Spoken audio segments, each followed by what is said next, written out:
education is essential, that the result for the patient is positive. You have to make a procedure, and this procedure has to be well done. If it's not well done, the result might be even a catastrophe. I think the most benefit is a rather direct contact to the teachers.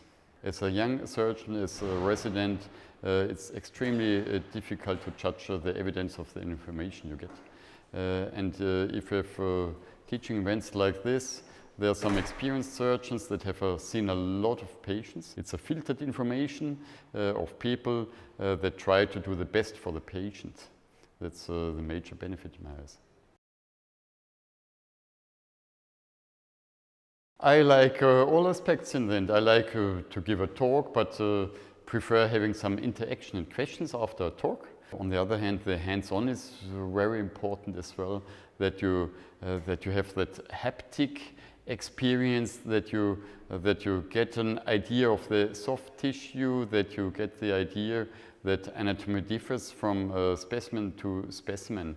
This both is important. Knowledge, thinking about it, speaking about it, arguing, but hands-on is as important.